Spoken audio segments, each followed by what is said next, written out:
You're listening to a podcast by the Center for Action and Contemplation. To learn more, visit cac.org.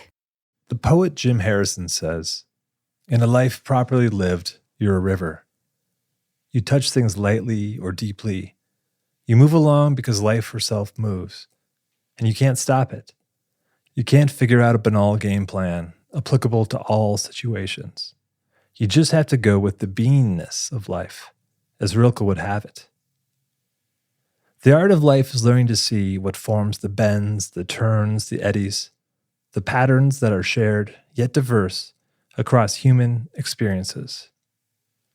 Father Richard has noted this through his study of spirituality, literature, myth, Jungian psychology, and archetypes, which resulted in his book, Falling Upward. The subtitle for the book, A Spirituality for the Two Halves of Life, provides a framework for these teachings. The first half, for building our identity, who we hope to become in the world and in this life. And the second half, a reckoning with letting go, turning inward to contemplation, mystery, and no longer living life on our terms, but in service to life itself. And befriending the paradoxes of these events, which is not necessarily sequential or linear in time. Today, we're beginning a chapter-by-chapter journey through Falling Upward. Originally published in 2011 and reissued in 2023, with a brand new foreword by researcher, storyteller, and our guest today, Brenè Brown.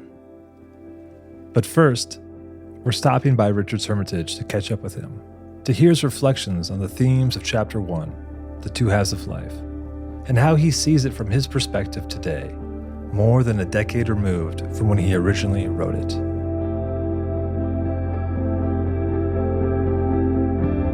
From the Center for Action and Contemplation, I'm Mike Petro. I'm Paul Swanson. And this is Everything Belongs.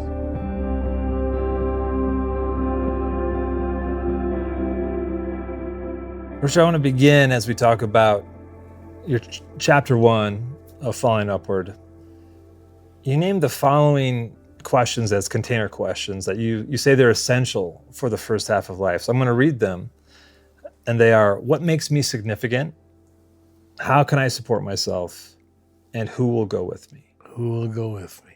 Now, looking back on your own life, do you remember how you approached or discerned them when you were young?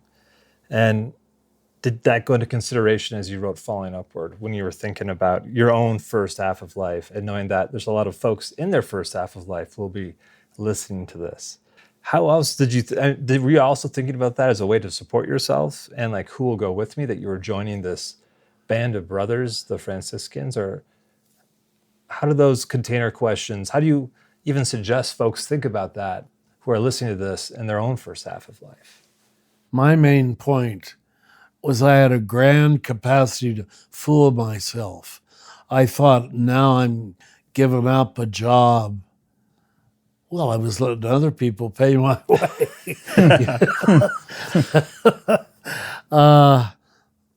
Who's going to support me? I thought, I'm not going to try to succeed at that game. I'm going to be a poor Franciscan. What am I saying to people who might be listening? You've got to have those heroic ideas, though. I'm sure you all wanted to be a special young man. Who's going to go with you? I thought it was going to be the brotherhood. And I can't say to this day my super closest friends are Franciscans. They're more from New Jerusalem and CAC than the friars, but they've been the background support system. I don't know what advice I'd give people. I'd still agree with what am I going to do and who's going to go with me. You can't avoid those. Although more and more people are avoiding the who's going to go with me. That's true. I have an off-script question. You know, Richard, I love how you lay out these two containers of life. And we do try to answer what makes me significant, how can I support myself, who will go with me. I'm curious what your thoughts are after having written this book and now worked with people for years. What about young people who very early have some kind of atom bomb that goes off in their life that sort of blows the container up before it normally happens. Positive or negative? The death of a parent, an accident, yeah. an illness that happens early and disrupts that process. So they're sort of in the second half of life while still in the first half of life. I think that's much more common than we realize. I think of young people who've told me, and the very expression on their face, my mother died when I was 4. It just, it upset the apple cart. Life is not beautiful. I was able to sustain life is beautiful an awfully long time. To today, I think, even though I know for most people that isn't true. It can either work for you or against you, can it? Some people take that and ask the deeper questions. They become sober real early, maybe too early. Others just create a cynical, everything's going to disappoint me. People will speak of having abandonment issues. My real mother abandoned me, so I'm just waiting for every lover to abandon me. A lot of people, that's very real.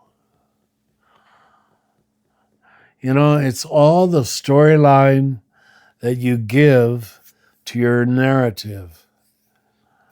And this is why the gospel was meant to give you a storyline that would make you indestructible. The true gospel gives you that. You know, you're infinitely beloved, objectively so. But less and less people hear that, it seems. They don't. Would you say more about that, about how the gospel makes you indestructible? The true gospel is telling you you are by nature a son of God, a daughter of God, a beloved of God, by your very nature.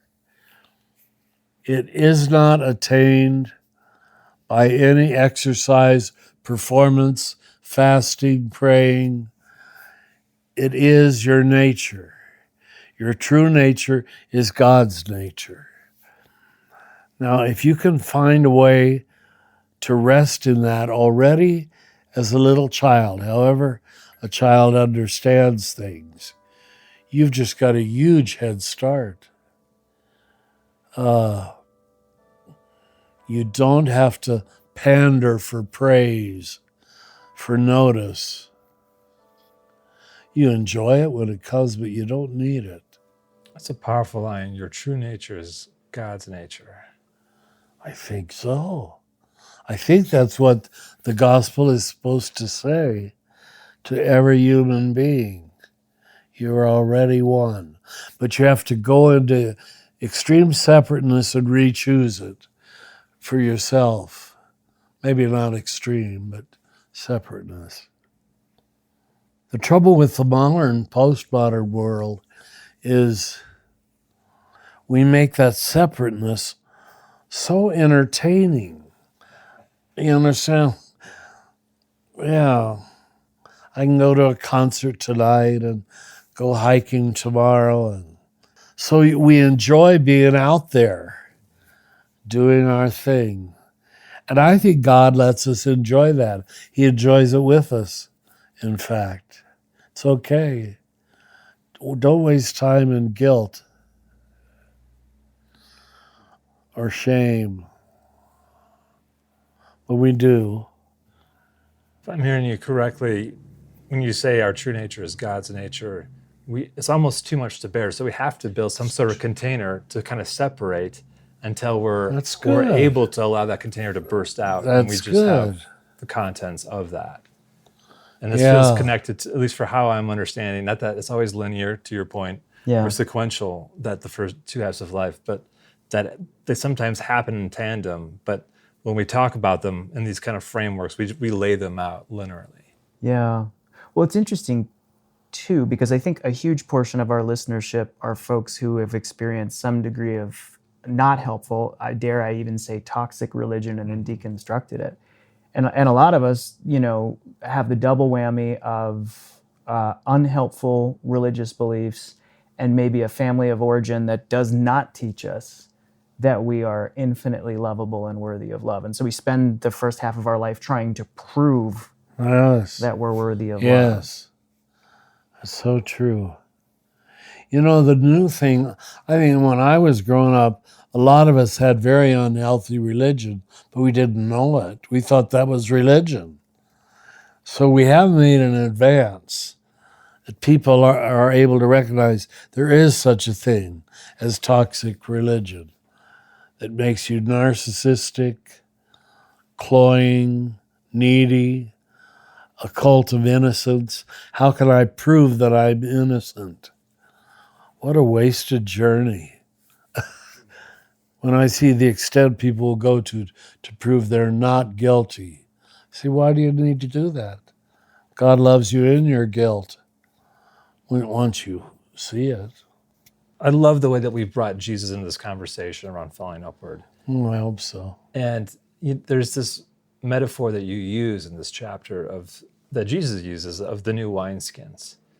Why do you think that is kind of distinctly appropriate for how we talk about the two halves of life? Like, what is it about that metaphor that really speaks? He seems to be saying that the container that holds your wine has to be symmetrical with what it contains. And as the wine gets richer and older and fermented, you need a different holder. You can't just keep the old. The old is good enough, he puts in one translation. By thing of order, disorder, reorder. The amount of people who confuse high-level Christianity with the first stage, order. That's people who love the first container they got, which is almost necessarily childish, almost by definition. How else could you understand it as a 6-year-old, except with a 6-year-old mind, So for me, the new wineskins is a wonderful permission that Jesus gives us to change. Pope Francis is saying this so much, and the right wing is just hating him for it. No, the Catholic Church cannot change. And he just says, where did you get that? Certainly not from the four Gospels. There's no philosophy of non-change, quite the contrary.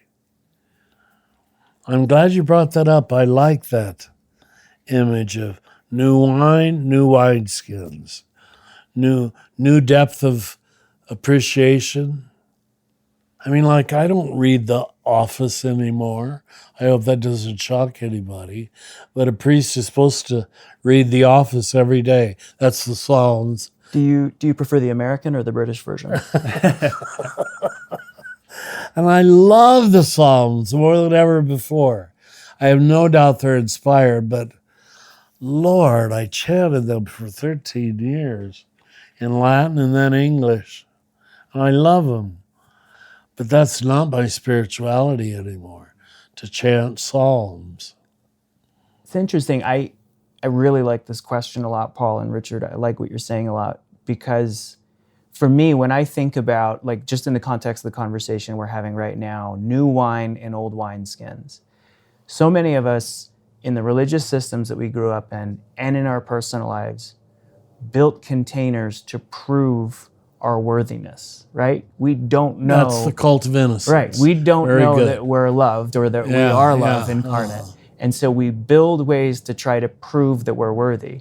And then when you pour the revelation of our infinite worth and our infinite worthiness into those old containers, they could just feed our narcissism if the container doesn't get blown up somehow.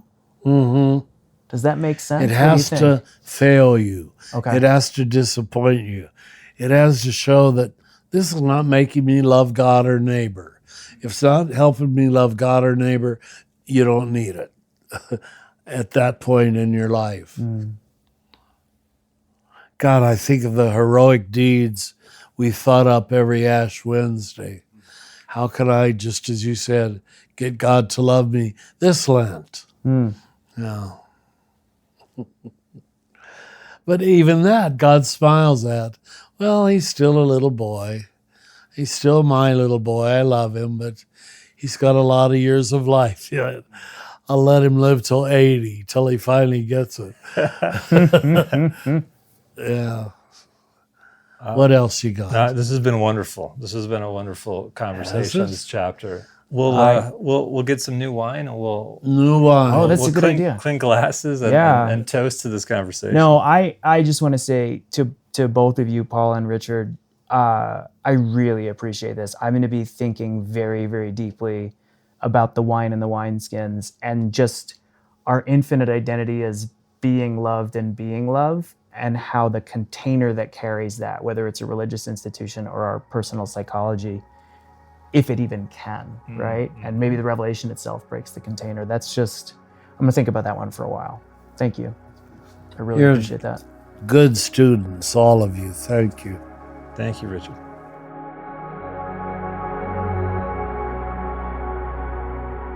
Everything Belongs will continue in a moment.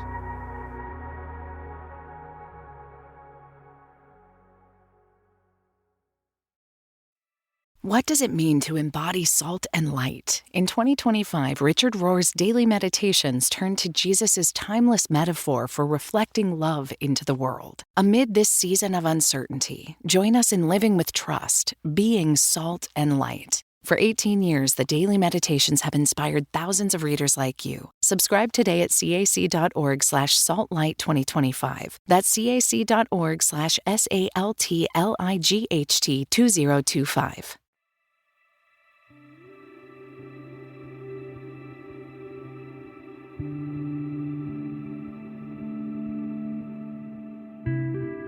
Today, we're joined by Dr. Brenè Brown. Brenè is a research professor at the University of Houston, where she holds the Huffington Foundation Endowed Chair at the Graduate College of Social Work. She also holds the position of visiting professor in management at the University of Texas at Austin McCombs School of Business. Brenè has spent the past 2 decades studying courage, vulnerability, shame, and empathy. She is the author of 6 #1 New York Times bestsellers and is the host of 2 award-winning podcasts, Unlocking Us and Dare to Lead. She lives in Houston, Texas with her husband Steve. They have 2 children, Ellen and Charlie, and a weird Bichon named Lucy. Oh my gosh, Brenè, thank you so much for being here with us today. Richard, thank you again for joining us. It's been so much fun through the experience of being a podcast listener to first hear Brenè talk about you, Richard, with Bono, and then to watch that lead. I remember telling you about it and how excited we were, and then to have that lead to this invitation to the 2 episodes of Unlocking Us remotely, and then 2 more in person. And what's been such a gift for us who get to just sit and take this in has been watching the 2 of you become friends. It's been a real joy. Just an unexpected gift in my life. So true for my life. Thank you. It's so delightful. Brenè, you should hear how much warmth, appreciation, respect, and enjoyment Richard has when he talks about you and the value he has for the connection the 2 of you have formed. So to start, Richard, can I ask you to say a little bit for our listeners how much enjoyed encountering Brenè, her work, and everything she brings into the world as a person and as a light to the rest of us? Well, the answer that first comes to mind is going to reveal my intense narcissism. When I first read you and heard you, I said, well, she thinks just like me. Isn't that terrible? No. But it's true. I just could tell there was a coherent worldview on human nature and divine nature and life and relationship. And those words like relationship itself and vulnerability and shame that I just think are central to understanding what we're supposed to mean, we involved in the world of religion, what we're supposed to mean by salvation. And you come at it in a way that just pleases me very much, because it fills a gap that people who have too much theology, they don't seem to get there. They act as if we're talking about a metaphysics on a higher level, and you make physics and metaphysics one, which I love. It has to be one because it's one reality, it's one God, it's one world. So I find it easy to listen to you. Thank you. I'm not. I should have gone first because now I'm going to start crying, and I won't be able to go next. In that same spirit, Brenè, as Mike had mentioned, your conversation with Bono, where you guys talked about falling upward, and we always love to hear the origin stories about what was it about that book, what was going on in your life at the time when you first picked it up. So, if you can recall back to that time, which it was published first about 10 years ago. Mm-hmm. So, what was the context? What was the backdrop of your life when Falling Upward came into your life, and how did it hit you? Yeah. So I just have to make a quick. I think Richard and I will both be probably not great at this, but I have to tell him a side story. The Bono moment was insane. And I still talk to people who are in that audience who say that there was like electricity on the stage when we were talking about Father Richard, because Bono brought it up, and I had notes in my hand, and he had no idea that when he brought it up, I had 2 pages of quotes from Father Rohr on my notes. And I said, will you look at this? And he goes, oh my God. And we both kind of got the shivers, that kind of like very thin place moment. And it was very interesting too, because before I started that conversation with Bono, I told a friend of mine, I'm going to talk about God. And he said, oh, no. Why? And he's like, I thought you, of all people, would talk about rock and roll. And I thought, there's no one more rock and roll than God. I mean, come on. Like, I don't get the separation. I'm not seeing the separation. And he looked at me and he goes, oh, that's so Richard Rohr of you to say. And so I think when I picked up Falling Upward for the first time, I hated it even more than I did the second time I read it. I was so angry reading it because it was messing with my first half of life container. That was, I thought, sturdy, but was very fragile. And it was calling things into question that a deeper part of me wanted to talk about, but a fearful part of me did not want to even acknowledge that it existed. So I was really upset with the first time I read it. I thought, in 1 second, I thought, this is terrible.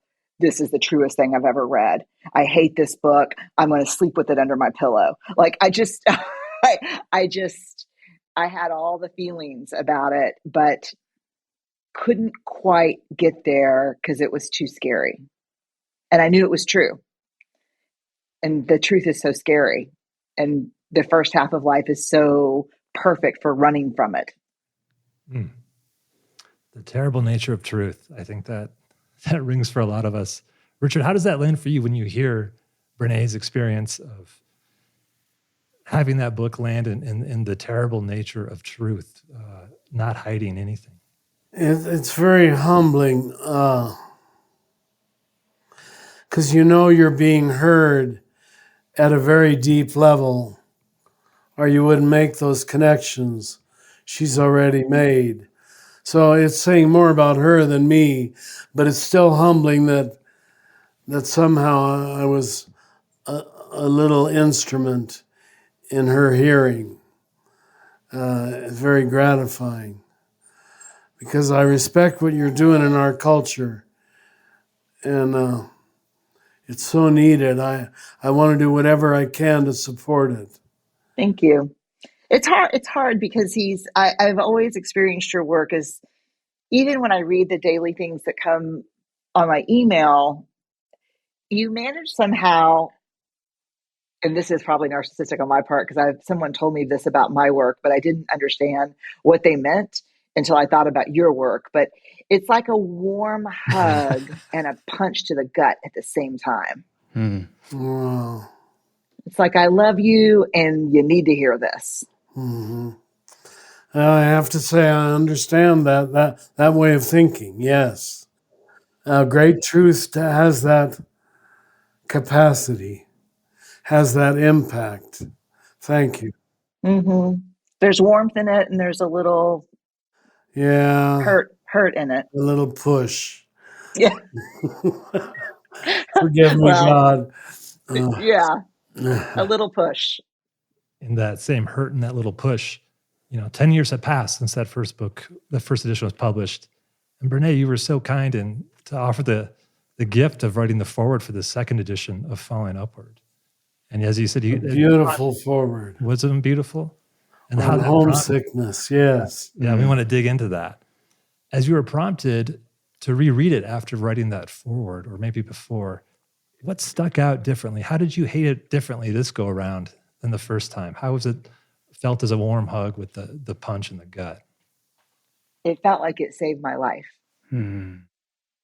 It felt like, I'll be really honest about what happened. I was actually talking to my therapist, and I was in so much pain about a lot of things going on in my life, confusion. I'm a terrible, terrible public person.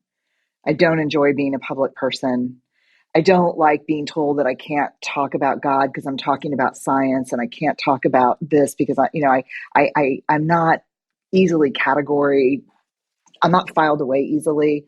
And I was having my mom was sick, and I was having a really hard time. And I said, and then on top of it, I'm really pissed off because now I've got to reread this book because it's written by someone important to me, and I've got to write the foreword, and I'm under a lot of pressure, and I can't do that right now because I'm soul searching right now. I'm busy soul searching. And she said, who's the book by? And I said, Richard Rohr. And she goes, man, God makes it easy for some people. And I was like, what do you mean? That's so rude. And she just said, read the book. And I read the book, and I was like, oh, I'm grieving. I'm lost. I'm in a liminal space between the first stage of life and the second stage of life. And I'm afraid to close the door, and even more afraid to walk through the next one, even though I'm pulled to it. And so I really wanted to ask you actually, Father Richard, is there a space between the first half and the second half that's really scary? No one's ever asked me that. I'm sure I wouldn't be so presumptuous as to say I know, or there is or there isn't. But I can say there can be for sure. There can be. That'd be what we mean by liminal space. Threshold. No. Where you're neither in nor out. No. And that's where all change happens.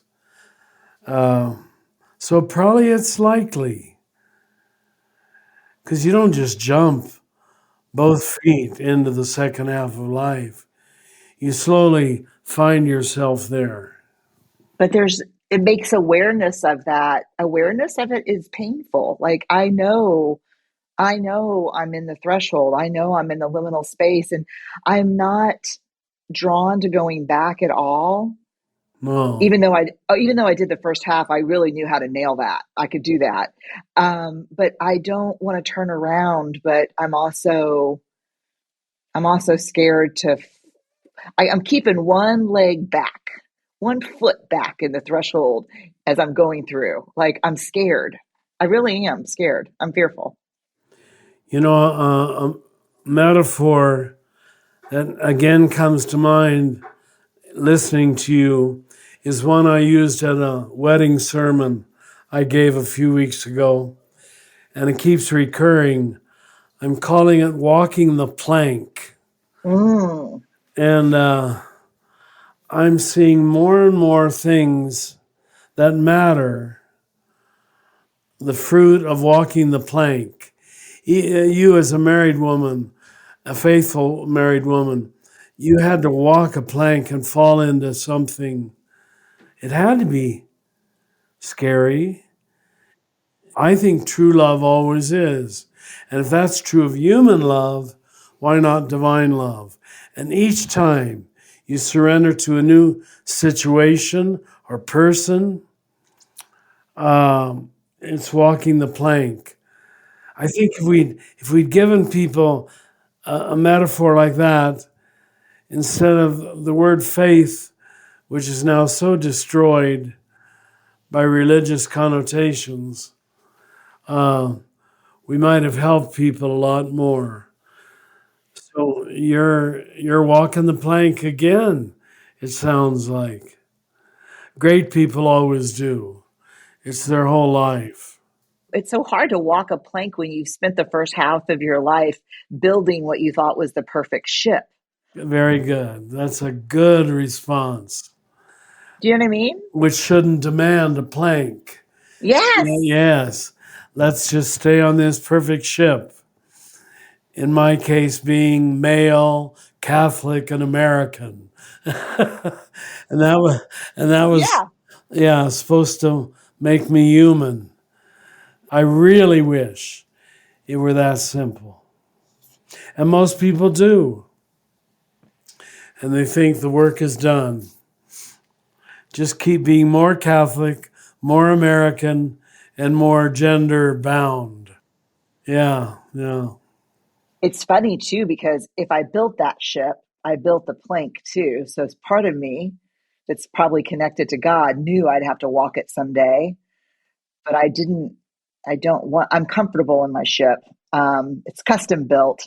It's got all the amenities of all the trappings of first half of life success, that just mean very little to me at this point. And so it is walking the plank. That is so beautiful. You're so honest. Thank you. I agree. Can I ask another question? Of course. This is going to be a weird question. I bet it won't be. I bet it will be. So I am like a very number one Enneagram wing two. And one of the things I think I'm scared about is I understand the rules and I understand the game in the first half of life, which is very important to me as a one. Like I need to know all the rules and Oh, then I I can know that. win. I'm a one also. That's why you and I can talk so easily. About other people. Ah, I'm kidding. But so what happens? It doesn't seem like a lot of my oneness means very much in the second half of life. I hope that's true. Oh And God, a, that's a rude. one a one has a lot to move beyond. The ship we build is too good. It's too ego inflating, too satisfying, too domineering. Without looking that way, we look so polite and civil and humane, and we are, but we aren't, because we want it the way we want it. I understand that game. It only gets really sour if you don't move to the second half of life. For us, it's very clear. One who stays in the first half becomes rigid, legalistic, unbending, judgmental most of all. Resentful? Resentful, yes. And we don't let anybody see our resentments, which makes them even more lethal. They're there at work in our soul, but we try to look real polite. Like these two guys interviewing us, they come over and visit me, and I treat them very polite. Well, no, I really don't. I guess Are you sure about that? Who are these two guys? that didn't work. I guess I let my one out on them. I would say quite the contrary, Richard. I think what's been really fun in this season of your life has been watching the playful, gentle side of your personality come out. I hope so. Yeah, it's been really nice. If I can ask the two of you another question. One of the things, Brenè, you'll appreciate this. We've recorded a bunch of conversations with Richard looking back on Falling Upward. And one of the themes that's come out in almost every single conversation has been this idea that the longing and the quest for home, the nostos, is such a huge part of human experience, and that it might be the beating heart of Western myth, mysticism, and meaning making. So then when we finally received your foreword and we got to read this Nostos and Alga returning home in the second half of life, it was so moving. I cried when I read it. When you say spiritual homesickness has been a constant in my life, for me, and I think a lot of our readers and a lot of listeners, this is very grounding and it's very sanity making, as heartbreaking and heart making. And just, I think, such a profound part of so many of our experiences. So the question I have for the two of you is, what really is this longing for home? I know it gets hooked and expressed in nostalgia, in the search for an ideal partner or church or career. I know it gets theologized as the desire to go back to Eden or forward to heaven. It gets psychologized as a longing for the womb or the ideal childhood or the Jungian self. But I can't help but wonder, is it all of them? Is it none of them in your lived experience for both of you? And I'll say this last little part. In listening to you talk to Richard today, Brenè, I hear this longing for home as that which calls us back to the first half of life, but also calls us forward. And so I'd love to hear the two of you talk. Brenè, you first, if you would just tell us, how has this been real for you? I think I wrote this in the foreword. I don't think in moments when I've left the first half of life, I've walked the plank, I've fallen, and I'm in that second half, and I'm in a different place, and I'm not visiting God. God's in me, and I know it, and among me, and between me and the people I'm with, and I've never been homesick during those periods of time in my life for the first half of life. I've never said, let me get back. Fear has driven me back, not homesickness. Fear that I don't know what to do or how to be good or right in this new space. I think it's a blessing, but it's also hard. I know when I am spiritually aligned with God. I know in my bones. I can feel it. I know it. And when I leave that place, usually for some pursuit, first life pursuit, it drives a terrible physical yearning in me to return to myself where God lives. And my capacity to be outside of my relationship with God now has completely diminished at my age. Like this is the threshold, this is the plank. Like I just got to go because it doesn't matter how nice the ship is. I can't build a ship and drive it to God. I have to jump off. And that's the really hard part. That's the scary hard part for me. But to me, and I was able to like, I don't know, like what do they call those things in like Avengers Assemble? Portals. I was able to create a lot of portals my entire life to get to God, mostly through music or prayer or communion, reading a Richard Rohr book, and then I would just shut it and go back. And I don't want to do that anymore. I don't want to visit. I want to live there now. And that's the homesickness for me. Wow. I'm just taking that in. Wow. Thank you. But I hope you don't have to be dead to do that. Yeah. That's where the Christian church has sold people short, giving us the whole impression that all the rewards were in the next world or the next life Yeah. or after death. That was a major misplacement of attention and concern. Do these moral things right, and you'll get to be whole later. Oh, darn it. That's not true. No, that's not true. I mean, I'm not saying we achieve perfect wholeness here, but enough to enjoy it, enough to take delight in it, enough to let others enjoy you.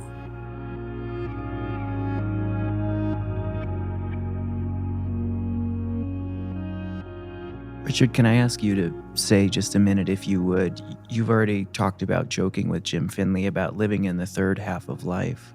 But in this season of your life, what does it feel like to find your own place in the home of your connection with the divine? Well, first, I have to say, I don't fully know how to live there.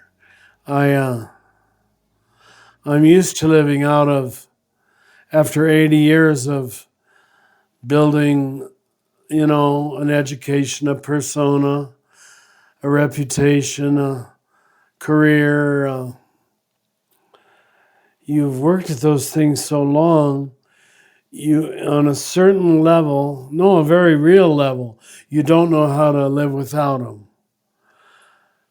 But thank God they're taken away from you. I mean, I can't travel that much anymore. I'm just finishing this book on the prophets, and this will be my last one because this was much harder. My mind just doesn't work like I thought it once did. So God slows you down, I think, necessarily, or you won't fall into the true self. And you guys know that my understanding of the second half of life is mostly homesickness for the true self, not hometown. I don't want to go back to Kansas. Nothing against Kansas, but I don't want to go back to my little boyhood, and I had a good one. But I want to learn to be who God really created me to be. And that's all I think God wants me to be, is who I really am. It sounds like such a cliche, but it's true. And so many people I work with, especially with emotional or mental illness, their family or their church or their culture never gave them permission and freedom to be who they really are with joy. That's the sin, doing that to another human being. And of course, culture and church and family don't know they're doing that. So you got to even forgive them. They don't know. They did it to themselves, which is what has kept them small. I'm just babbling now. Please, go ahead. Ask Brenè something. No, I'm taking notes on every word you're saying. I have a whole, look at this. I have a whole page of notes on everything you're saying. You're so humble. No, it makes sense to me. Thank you. Well, there's, a quote came to me as you were sharing, Richard, from a recent conversation that the poet Christian Wyman had on Terry Gross. He is so good. So good. And from Texas, too. There you go. We'll chalk that up to another Texan worth being in conversation with. But he said in that show, he said most of what Christianity ought to be is a poetic religion that teaches a way, that gives us models of experiencing the world and not directions for how to be in the world. And there's such an expansiveness to what that poetic sense of what Christianity could be. And as I heard you, Richard, talk about like those who have been kept small, who haven't been enjoyed or enjoy, that is the domineering of how to be in the world versus the expansive model of experiencing the world. And I think one of the gifts of the way that you talk about the second half of life is that you model it in this humility. And I think Brené's doing the exact same thing from your location as you talk about that liminal space.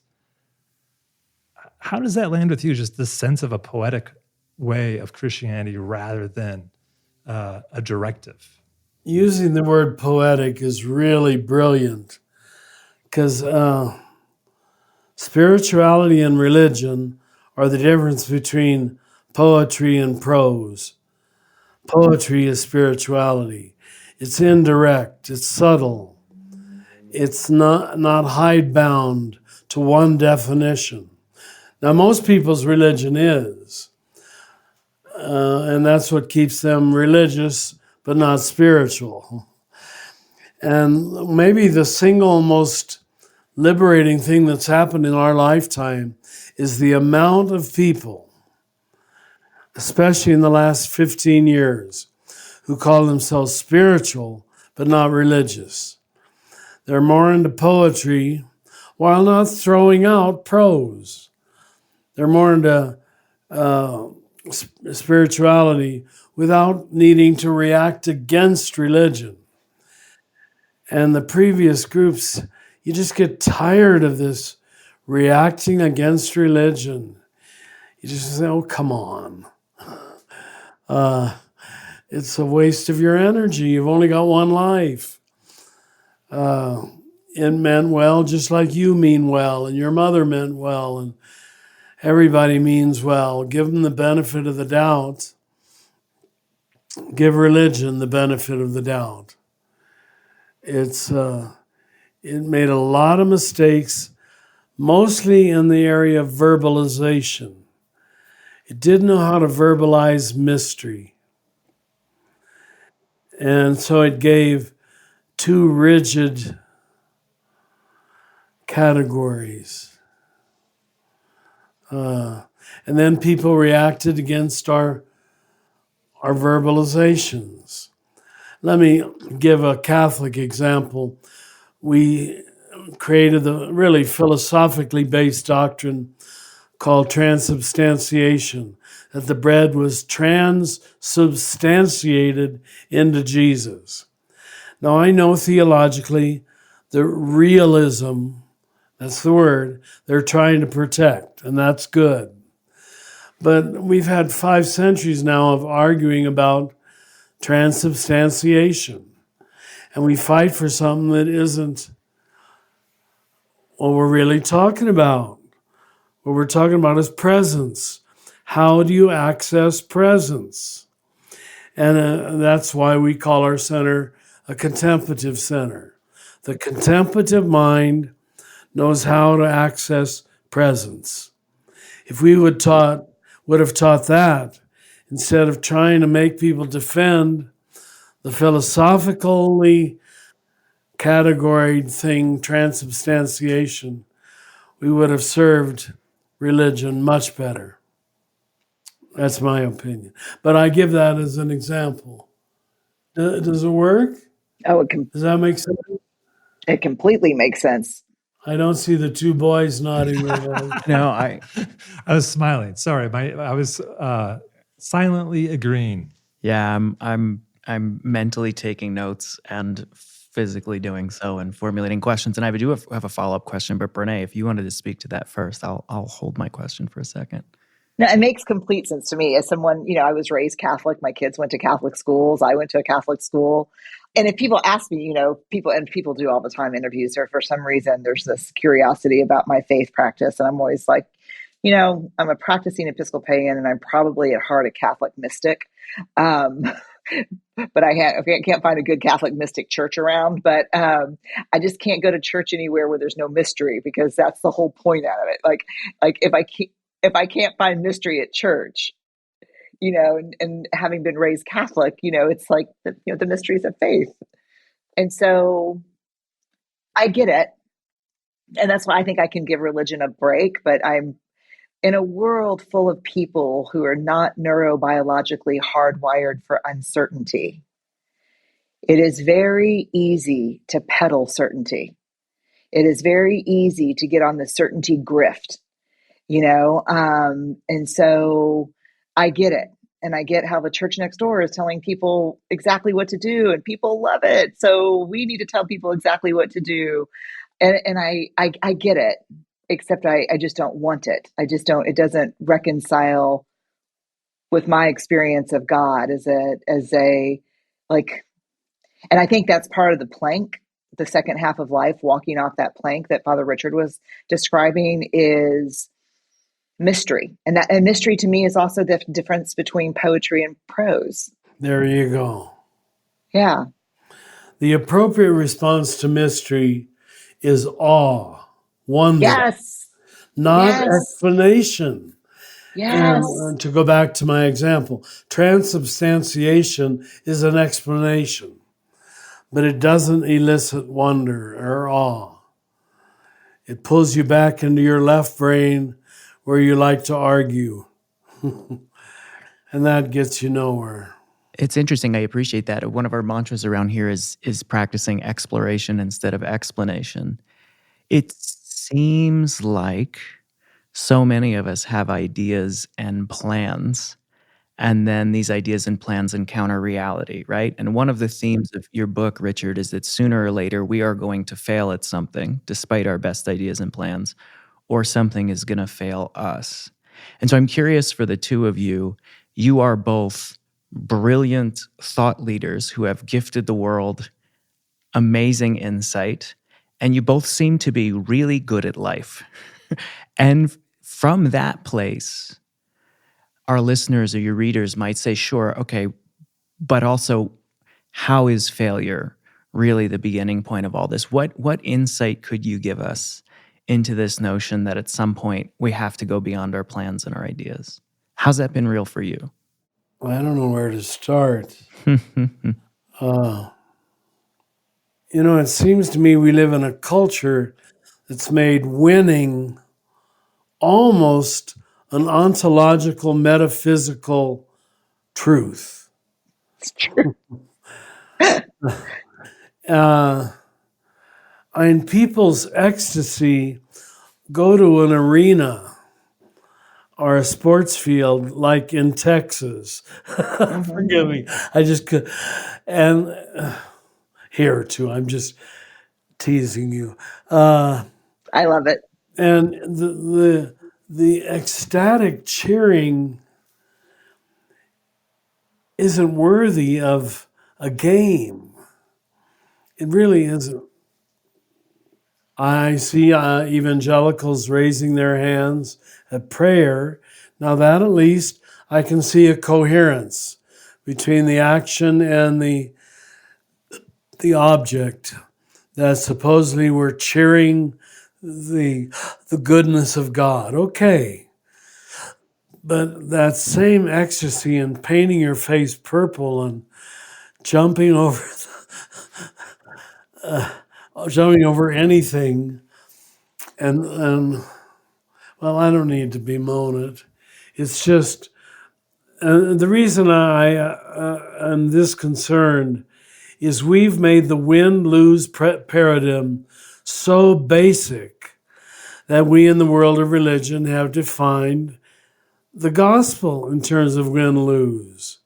It's dualistic. Our words for it were heaven, hell. And the vast majority of Christians are trapped in this, in my opinion, false scenario. The real good news is that God turns our losing into winning. Not that they're two different groups, But you can't convince that to someone who goes wild over winning. They've got to frame reality in terms of win-lose. And we bemoan a lot the male of the species today. I think that's why the male is more trapped, because he's even more convicted of the win-lose metaphysics.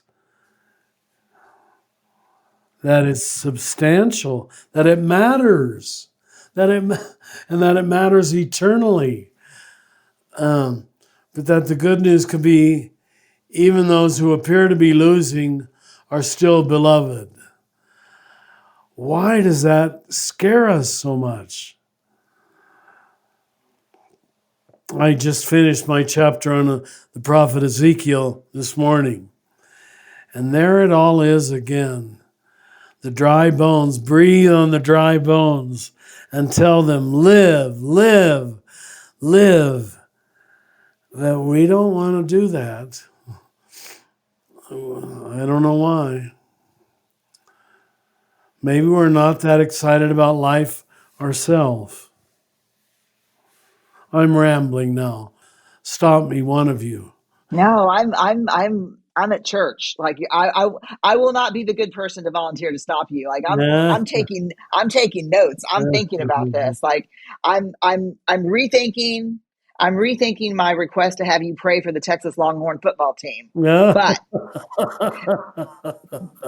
But yeah, the zero sum. Zero sum. Yeah. Yeah, it's so lacking in. The Pope just said this week, it seems like he says something good every week. There might be a hell, but I hope no one's there. Yeah. That's as far as he thought he could get a lot of people. I hope no one's there. He's pushing on some Or good I stuff. don't think anybody's there. Yeah, right. You know, it's interesting when you were describing the football game, which I attend many of those, and go Liverpool. You know what I think? You know what it reminds me of? It reminds me of Emil Durkheim and his study on collective effervescence. And this thing he observed first in churches, where he saw what he almost described in the beginning as magic, this thing that happened to people when they came together in community. And in Braving the Wilderness, I called it holding hands with strangers. Sometimes I don't know if people really care about what's going on in the field and about the winning or the losing. Sometimes what I think happens is people want to be with other people in celebration and in community. Of course, you're giving a compassionate understanding. Go ahead.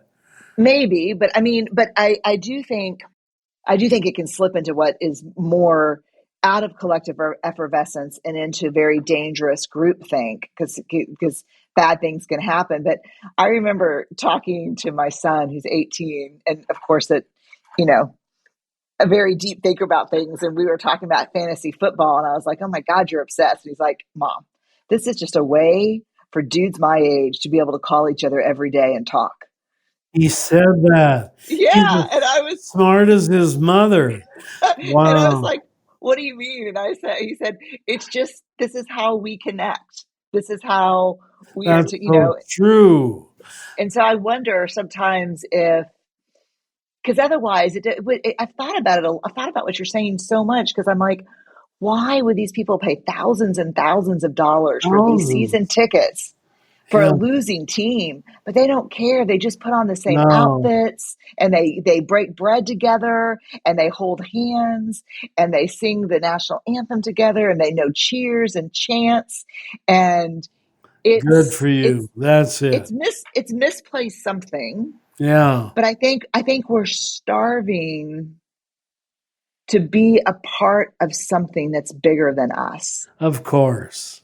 I don't think football is a good answer for it. I think there's some deeper meaning, but I do think, and I think failure, I think I don't know. I have had a lot of failures. I mean, I could, people see me and they think, oh man, she wrote all these #1 New York Times bestsellers. I could wallpaper, my house with rejection letters. Like it has made me stronger. But I will tell you something, and this is a weird theological reference.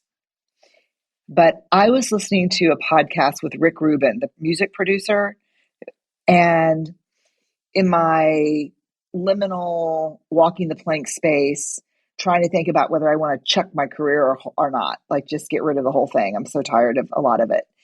And he said,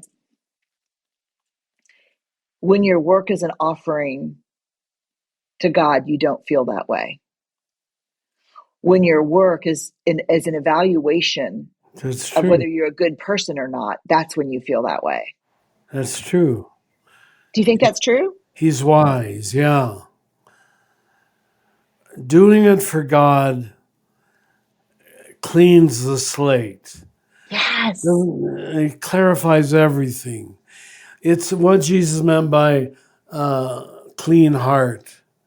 Or the Psalms speak of a clean heart. Jesus spoke of purity of heart.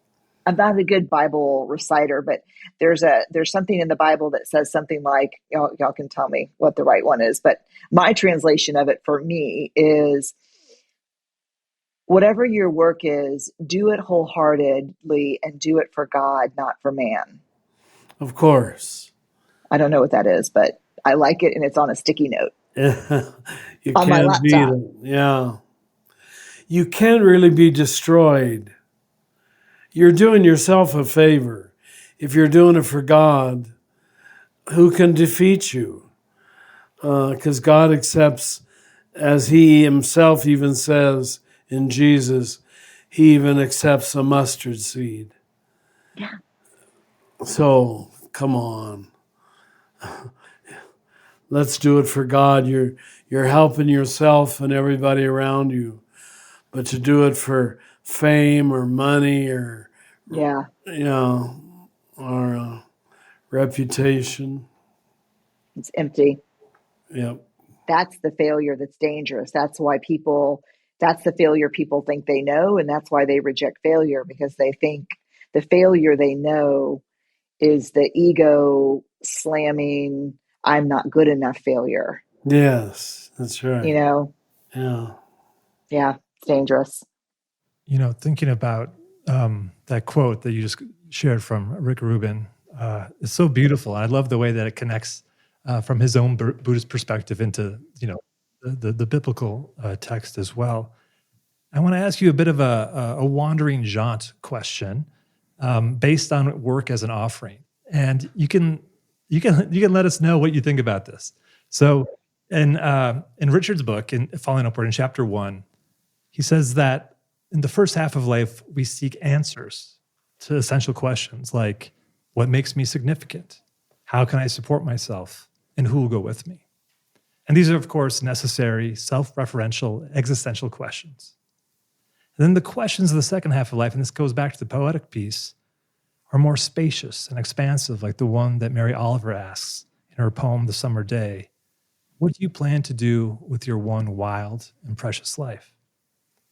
So for me, as an outside observer of your work, Brenè, and enjoyer of your work, your public work, and looking at it through the lens of Falling Upward, I'm wondering if I'm getting this right, where I see you beginning with shame and then vulnerability as the first half of life tasks, which prepare the way for empathy as almost as like a trapdoor that opens, or maybe more of a deepening is a better word, towards second half of life themes like courage and leadership, while bringing in the jewels of all the lessons from the first half of life. How does that land with you? Do you feel like your published work is a reflection of that journey of the Two Halves of Life framework? 100%. 100%. Not intentionally.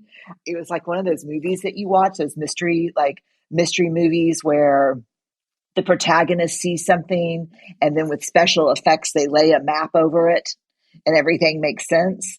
Like when I was reading Falling Upward for the second time, I was like, oh, I'm not choosing this. This is happening to me. I think I'm much more powerful than I think. I'm on God's time here. Like this is a divine middle age situation we're in. Like, yeah. So I think definitely that's why I'm so interested and curious about the next chapter of my work, because I'm hanging off I'm white knuckling the plank right now. And I'm so wanting to let go to see what the universe, what happens. Because I don't know where my work will go next, but I think you nailed it. Yes, you nailed it.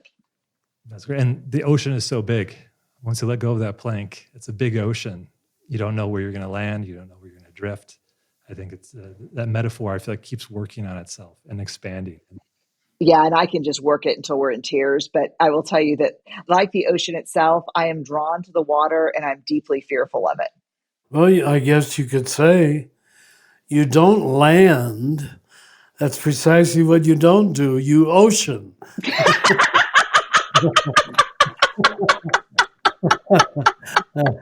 Yeah. Oh my God, that's so funny. Yeah, it works, doesn't it? Yeah. Yes. Just thought of that. That's the scary part. Yeah. The whole yeah. second half of life is like letting go of the footing. Mm-hmm. Yeah. Ugh, You don't land. you don't land. This has been so good. And one of the things that's come up in all our conversations leading up to this, and this is such a brilliant way to land in it, is as Falling Upward has been in the world for 10 years. And a lot of folks who are going to be listening to this podcast will be rereading it. Some folks will be reading it for the first time. But there's a lot of us who read it years ago. We might have read it in the first half of life. We might have read it in the second half of life. But once we read it and try to integrate it, we are attempting, wherever we are chronologically, to live our lives in light of both first and second half of life wisdom. And it's so wild at the beginning to listen to you, Brenè, talk about being in that liminal place between the two as well. So I think the parting question is it's a bit of a two-parter. What advice would you give for folks who are going to be rereading this book this season? And more to the point, what guidance would each of you give us for trying to live life wherever we are chronologically in light of both wisdoms? Brenè, could I ask you to go first since you've just had this experience of revisiting the book after 10 years? Yeah, I'll use something that y'all shared with me that I love is I think the book is not an explanation, the book is an exploration. And Oh, thank you. yeah, the first time I read it, and the second time I engaged with it, I inhabited it. Like I got pulled into it and I lived in it, and rolled around in it and wrote notes on it and threw it across the room a couple of times. But it will meet you wherever you are. Boy, I sure hope so. Yeah, it does. It's amazing that way, Father Richard. It will meet you wherever you are. That's really good. Richard, the book's been a part of your life now for a decade.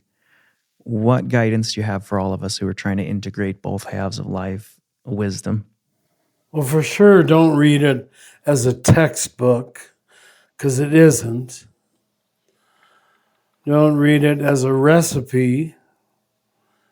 I'm just thinking out loud, that's all. It isn't. It's a book that hopes to, as Grace does, to give you more space to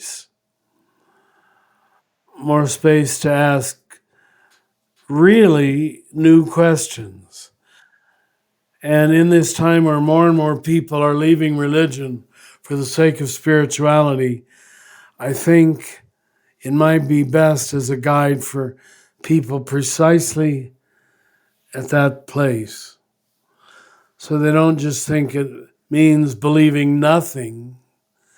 It still believes in an internal dynamic of growth and resurrection and renewal. Those words are so religious, but that's what Ezekiel, the prophet, grow. He just starts yelling at the dry bones. he breathes on them and says, grow, become. It's a good understanding of the real work of spirituality. And when you see in our present time people narrowing the field, trying to find who they do not need to love or who are not included, those transgender people, those Palestinian people, or whoever you've decided is not to be included, I think we need to hear it more than ever. Because we like to narrow the field around ourselves. So silly, isn't it? Mm-hmm.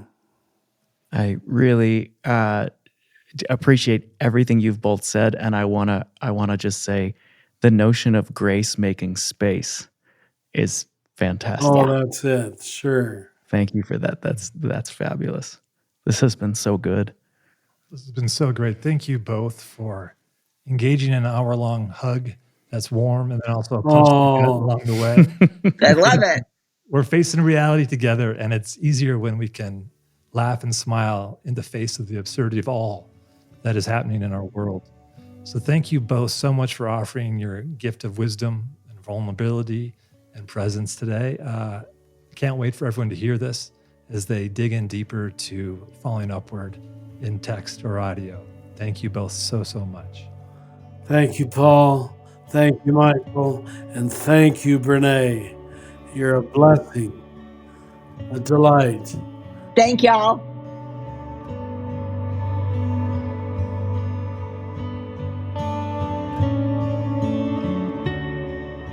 Paul, what an amazing conversation that was. So good. Just blown away.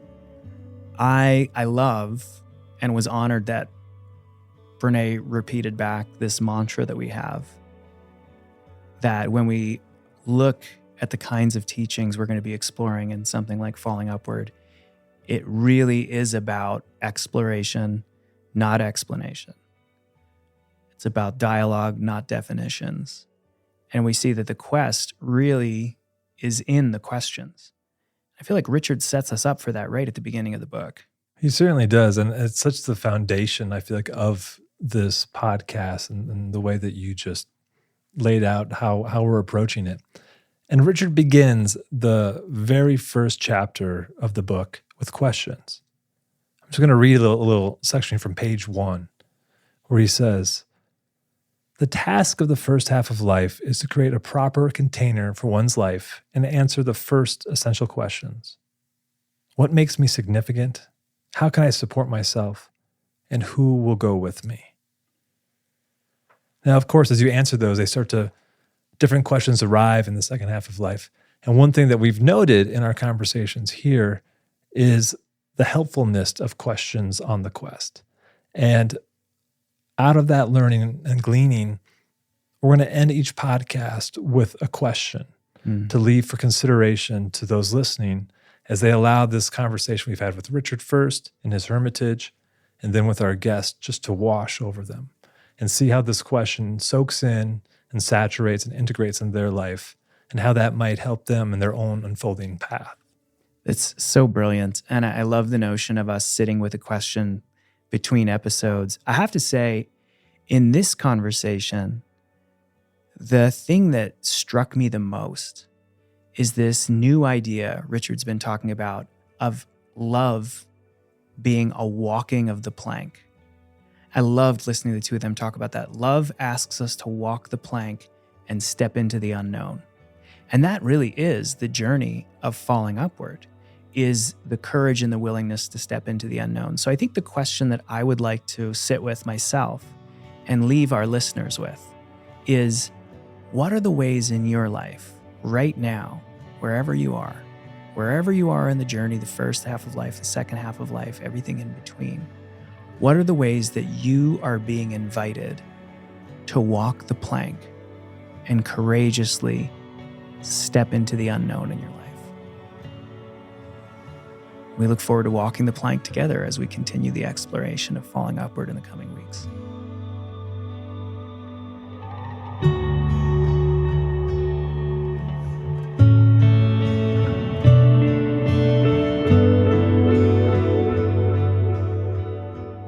Thanks for listening to this podcast by the Center for Action and Contemplation, an educational nonprofit that introduces seekers to the contemplative Christian path of transformation. To learn more about our work, visit us at cac.org.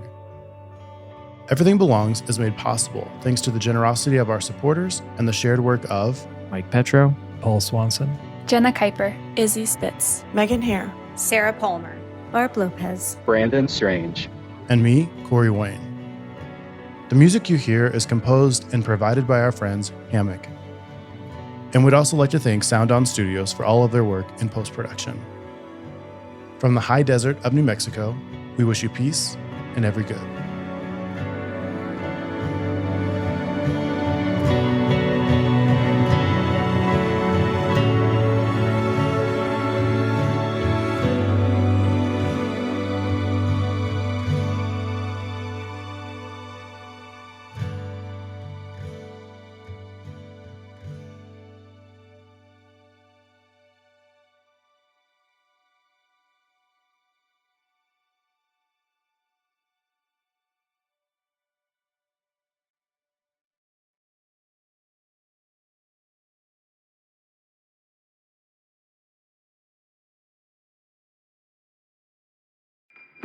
Do you feel called to walk a more contemplative path? The Center for Action and Contemplation is an educational nonprofit supporting the journey of inner transformation. Our programs and resources will help grow your consciousness, deepen your prayer practice, and strengthen your compassionate engagement with the world. Learn more about our resources, such as publications, podcasts, email series, and events at www.cac.org.